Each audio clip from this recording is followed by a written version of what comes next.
औज़ुबिल्लाहिमिनश्शैतानिर्रजीम बिस्मिल्लाहिर्रहमानिर्रहीम। शुरू करता हूँ अल्लाह के नाम से जो बहुत ही मेहरबान और निहायत ही रहम करने वाला है।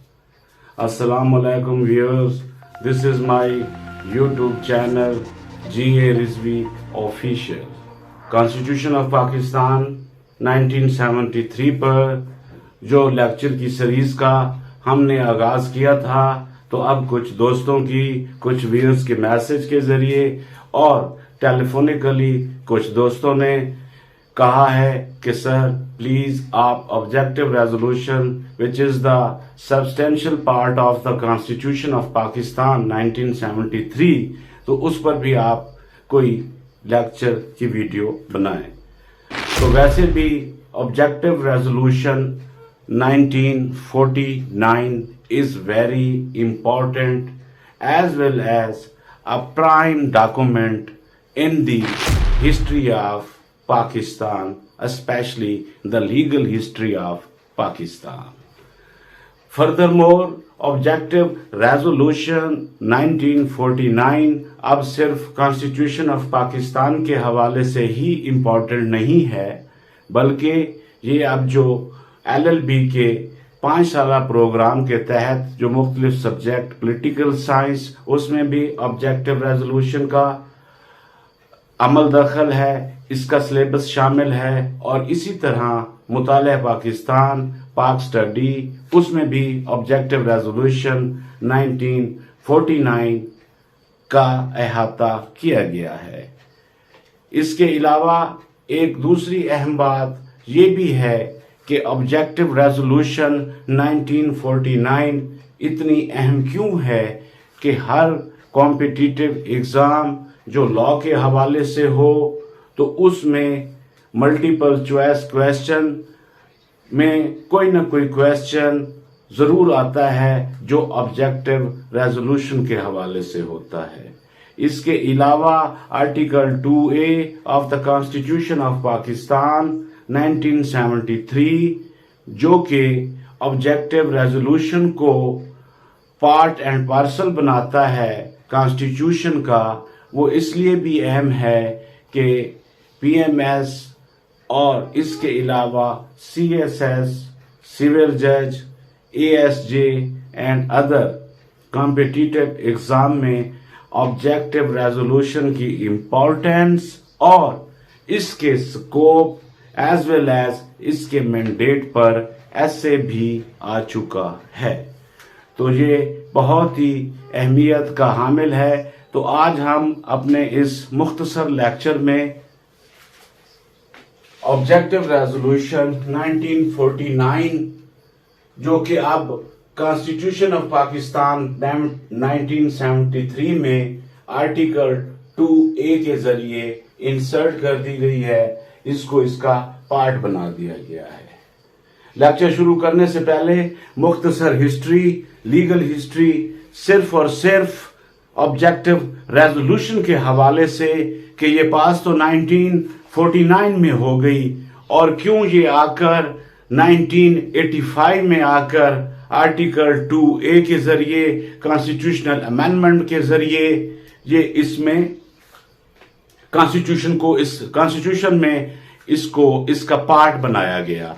इसके अलावा हम ये भी देखते हैं कि ऑब्जेक्टिव रेजोल्यूशन जो कि फर्स्ट कॉन्स्टिट्यूशन असेंबली जो उस वक्त के वजीर आजम खान लियाकत अली खान जिसको हेड कर रहे थे, उसने ऑब्जेक्टिव रेजोल्यूशन को मेजॉरिटी से पास किया था। तो आज हम इस मुख्तसर लेक्चर में ऑब्जेक्टिव रेजोल्यूशन के बुनियादी फीचर्स देखेंगे कि इसमें इसके कौन कौन से बुनियादी फीचर्स हैं। तो उन पर बात करने के लिए ये भी बताना ज़रूरी है कि when Pakistan came into existence on 14 अगस्त 1947, जब पाकिस्तान 1947 को बना, तो उस वक्त पाकिस्तान के पास कोई कॉन्स्टिट्यूशन नहीं था, कोई दस्तूर नहीं था जिसको देखकर हुकूमत जो कि नौज़ायदा हुकूमत थी, जिसके सामने मुहाजिरीन का भी मसाइल थे, जिसके सामने इंतज़ामिया के भी मसाइल थे, और उसके पास दस्तूर भी नहीं था, तो बहुत सी मुश्किलात का सामना था।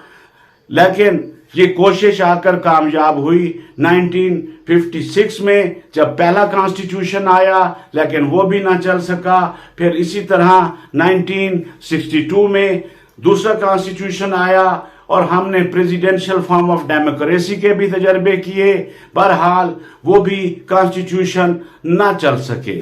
तो इस तरह शुरू में पाकिस्तान ने इंडिया एक्ट 1935 और इस तरह पाकिस्तान इंडिपेंडेंस एक्ट 1947 के जरिए काम चलाया, क्योंकि पाकिस्तान का जो इंडिपेंडेंस एक्ट 1947 था वो भी ज्यादातर इंडिया एक्ट 1935 पर ही बेस कर रहा था। तो बहरहाल पाकिस्तान की पहली दस्तूर साज असम्बली तो नहीं, लेकिन वो दस्तूर साज असम्बली 1949 में, जब खान लियाकत अली खान वजीर आजम थे, उस कॉन्स्टिट्यूशन, उस दस्तूर साज असम्बली के तो ऑब्जेक्टिव रेजोल्यूशन को पास किया गया। तो आज हम इस मुख्तसर लेक्चर में उसके साइलेंट फीचर देखते हैं, क्योंकि अब objective resolution PO order number 14 of 1985 Ziaul हक के दौर में दी रिवाइवल ऑफ कॉन्स्टिट्यूशन 1973 ऑर्डर 1985 पास हुआ, जो कि बजरिया पीओ ऑर्डर नंबर 14 ऑफ 1985 था। तो इस अमेंडमेंट के जरिए, इस कॉन्स्टिट्यूशनल अमेंडमेंट के जरिए कॉन्स्टिट्यूशन ऑफ पाकिस्तान में आर्टिकल 2A को इंसर्ट कर दिया गया। तो इसका जो पहला बुनियादी फीचर है वो हम देखते हैं, तो वो बनता है प्रीएम्बल। किसी भी कॉन्स्टिट्यूशन को अगर देखें या किसी भी स्टैट्यूट की अगर बुक को देखें, तो सबसे पहले प्रीएम्बल होता है। सेक्शंस और उस स्टैट्यूट की इबारत शुरू होने से पहले जो सबसे पहली इबारत होती है वो प्रीएम्बल की होती है। प्रीएम्बल जिसको इब्तदाइया कहते हैं, that is very important, because वो उस स्टैट्यूट का या उस कॉन्स्टिट्यूशन का वो एम बताता है, वो ऑब्जेक्ट बताता है, और इसी तरह उसका स्कोप और उसकी मैंडेट की बात करता है। तो इस तरह ऑब्जेक्टिव रेजोल्यूशन में भी ये फीचर ये डाला गया कि इट इज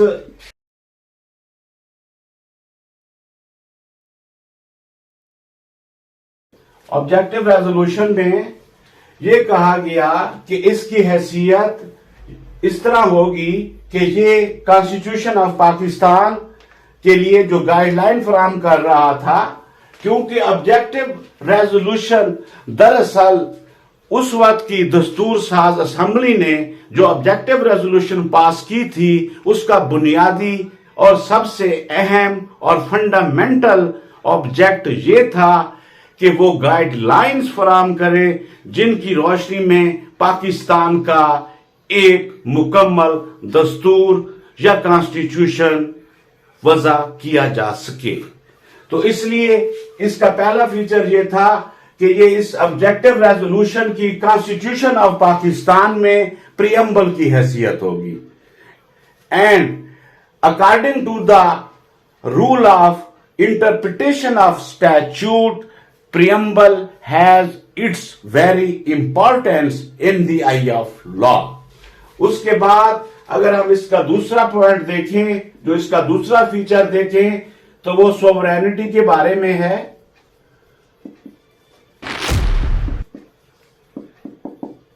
इसमें ये लिखा हुआ है कि sovereignty over the entire universe belongs to Allah Almighty, and this sovereignty in Pakistan shall be exercised by the people of Pakistan as sacred trust of Allah Almighty. तो सिंपली इसका मतलब ये हुआ कि सोवरेनिटी जो है, जो इक़्तिदार आला का मालिक है, वो अल्लाह ताला की ज़ात है। वो ना सिर्फ पाकिस्तान का में इक़्तिदार आला का मालिक है, बल्कि अल्लाह ताला की ज़ात जो कि बड़ी बाबरकत ज़ात है, वो पूरी दुनिया की मालिक और खालिक है। और तमाम कायनात पर हुकूमत जो है वो अल्लाह ताला की है, जो सोवरेनिटी है वो अल्लाह ताला की है। लेकिन ऑब्जेक्टिव रेजोल्यूशन में ये कहा गया कि ये सोवरेनिटी जो है, ये जो हाकमियत आला है, ये एक्सरसाइज होगी by the people of Pakistan as a sacred trust, जैसे कि उनको एक अल्लाह ताला की तरफ से ये अमानत दिया गया है, एक ओहदा। क्योंकि हमारे मुल्क में जो हुक्मरान है उसके पास जो मुल्क का वजीर आजम है, और इसी तरह ये ऑब्जेक्टिव रेजोल्यूशन और इसका जो मैंडेट है वो ये बताता है कि sovereignty although belongs to Allah Almighty, but this sovereignty exercised in Pakistan by the people as a sacred trust, और वो इसे अमानत के तौर पर इस्तेमाल करेगा, जिसका वो जवाब दे खुद अल्लाह ताला को होगा। इसके बाद इसका अगला फीचर है फेडरेशन का। ऑब्जेक्टिव रेजोल्यूशन का next feature that is very important, federation. ये कहता है कि there will be a country of federation of Pakistan and state shall exercise its power through the chosen representatives of the people, meaning thereby कि पाकिस्तान में इख्तियारात को इस्तेमाल MPAs या MNAs जो कि लेजिस्लेचर होते हैं, जो कि कानून साज इदारा होता है, जो कि पार्लियामेंट का इदारा है, वो इन इख्तियारात को इस्तेमाल करता है on behalf of the people and for the purpose of the people. और नेक्स्ट इसका जो इंपॉर्टेंट फीचर है वो है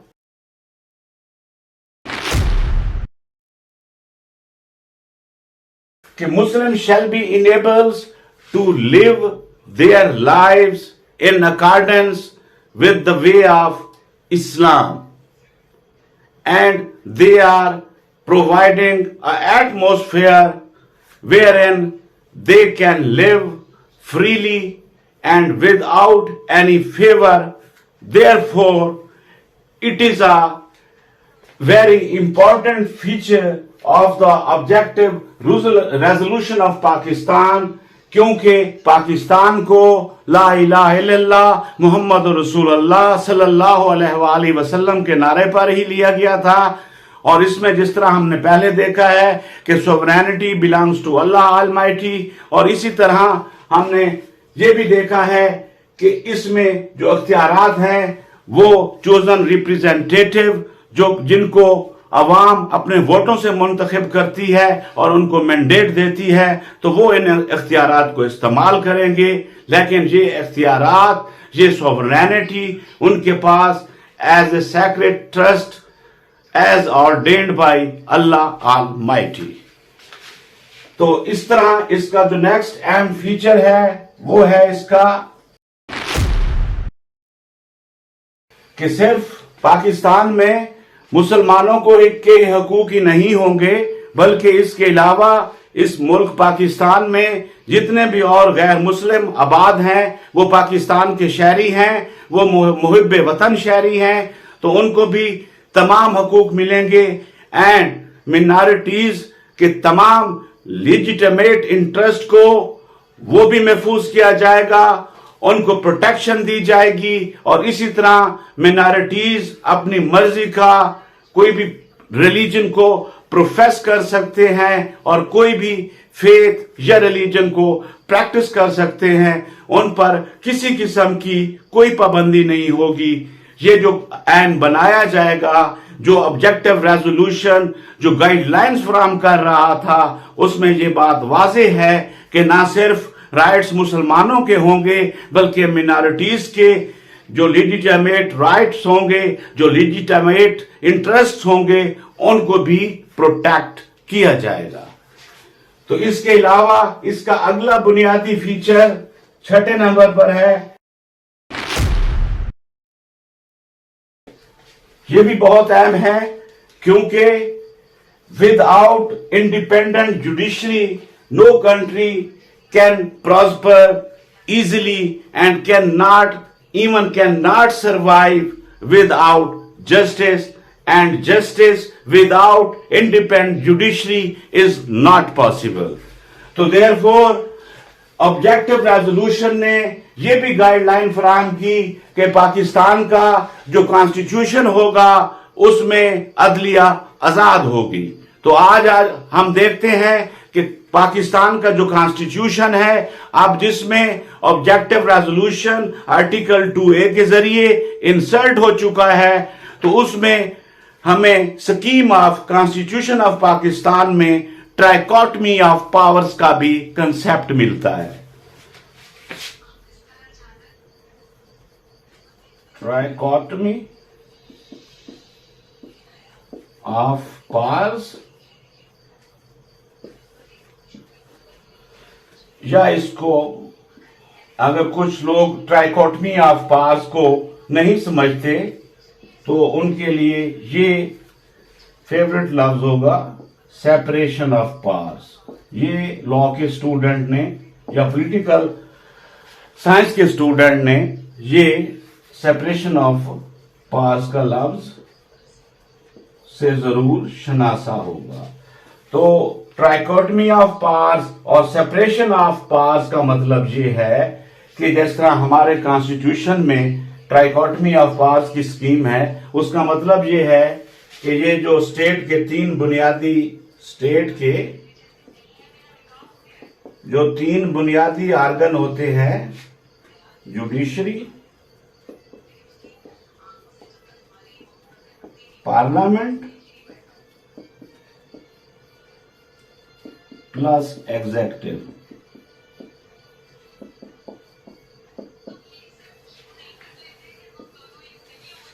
तो ट्राइकोटमी ऑफ पावर्स और सेपरेशन ऑफ पावर्स का जो फार्मूला है वो ये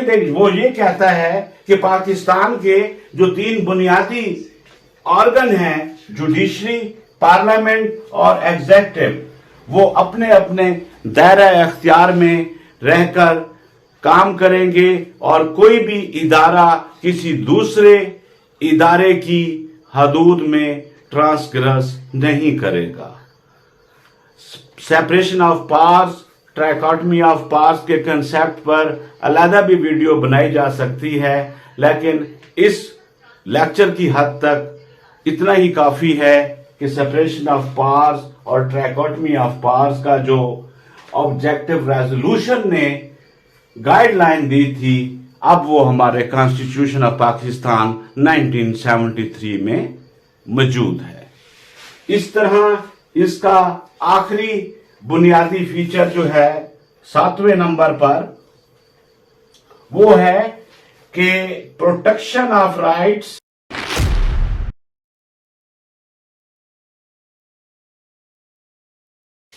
कि ना सिर्फ मुसलमानों के हकूक को देखा जाएगा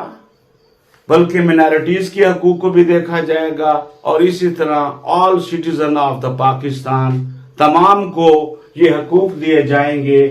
कि वो अपनी जिंदगी अपने ही मजहब के मुताबिक, अपनी मर्जी के मुताबिक, विद ऑल फ्रीडम, इक्वालिटी और सोशल जस्टिस की बुनियाद पर, जिस तरह के इस्लाम ने भी डिस्क्राइब किया है कि इक्वालिटी का प्रिंसिपल होना चाहिए, फ्रीडम का प्रिंसिपल होना चाहिए, सोशल जस्टिस का प्रिंसिपल होना चाहिए, प्रिंसिपल ऑफ टॉलरेंस होना चाहिए, तो ये तमाम भी ऑब्जेक्टिव रेजोल्यूशन में इन बातों का ذکر ملتا ہے اور یہ گائیڈ لائنز فراہم اس نے کی کانسٹیٹیوشن آف پاکستان کو بننے میں، اور آج یہ آرٹیکل 2A کے ذریعے کانسٹیٹیوشن آف پاکستان کا حصہ ہے۔